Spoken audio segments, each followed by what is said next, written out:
Welcome to Crime Time. We're your hosts, Lady Sky and Mistress Barbarella. And we're here to talk about monsters, specifically John George Haig. John George? What? His parents couldn't decide which of the Beatles to name him after?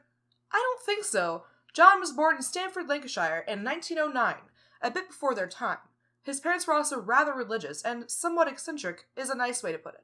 We'll get into the weirder bits in Thursday's podcast, but he also did well enough in school to earn 2 scholarships, but bounced around jobs after he graduated. Trying to find a job during the worst depression in U.S. history sounds like one of those good-for-nothing millennials I keep hearing about. Bird, I hate to break it to you, but you are a millennial.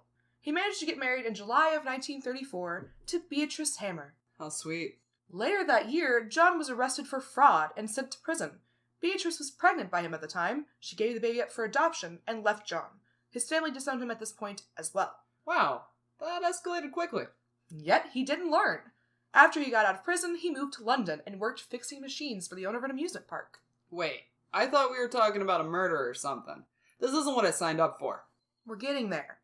In London, John pretended to be a solicitor with offices in many locations. He sold fraudulent shares allegedly from the estates of other clients who had died at below market rates. More fraud? I don't even understand half of what you just said. Where's the juicy crime bits? Remember our last case? What's Frenchie have to do with this? Well, John seemed to think that the reason he kept getting caught was because he'd let his victims live to tell the tale. Therefore, he needed to get rid of them, but he also needed to get rid of their bodies. No bodies, no crime. You do remember how the last case ended, right? Well, Johnny Boy got a bit more inventive than just some boring old alligators. He decided to dissolve the bodies in 40-gallon drums with concentrated sulfuric acid. I don't know. The alligators were a bit more fun. So after being released from prison again for fraud in 1943, he became an accountant for an engineering firm, where he met his first victim. I say met, but he already knew the man, a former employee of his named William McSwan. They chatted in a pub, and for some reason, this man took John home to meet his parents. Were they on a date? No, Bird, but John did take an interest in William, specifically his wealthy lifestyle that he earned by collecting the rent on his parents' properties. One day, William just disappeared. Probably decided to take a vacation. Being a rent collector is stressful and all. Well, after the cases we've talked about, you really think this is going to have a happy ending. John lured William into a basement, bludgeoned him over the head, and dissolved his body in a barrel. When he returned the next day, he found a barrel of sludge, which he promptly drained into a nearby manhole. He told William's parents that he'd gone into hiding in Scotland to avoid military duty. Then, he began collecting the rent.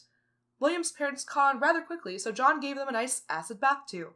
He stole their pensions, sold their properties, stole about £8,000, and moved into a hotel. Living the high life. You worry me sometimes. Anyway, it seems Johnny Boy had a bit of a gambling problem, and soon needed more money. So he feigned interest in a home for sale, targeting the Hendersons, who were selling it. They invited him to their apartment for a housewarming party, and he stole a revolver while he was there. A fraud guy, a murderer, and now a thief. He promptly rented a workshop in Crawley, Sussex, and moved the barrels there. During this time, he was occasionally renting a room at the infamous George Hotel. He lured Mr. Henderson to his demise by telling him he wanted to show him an invention at the hotel. Instead, he showed Mr. Henderson to his death, shooting him in the head. He then told poor Mrs. Henderson that her husband had suddenly become rather sick, bringing her to his workshop and shooting her as well. Acid, rinse, repeat. That doesn't sound like a bath anyone would enjoy. Probably not. Well, he forged a letter from them and sold all of their belongings for another £8,000. His last victim was a wealthy old widow named Olive Durand Deacon, whom he'd met at the hotel he'd moved into. He was calling himself an engineer, and Olive had an idea of her own that she mentioned to him. So he invited her to his workshop and promptly murdered her with the same previously stolen gun. Only this time, Olive's friend reported her missing.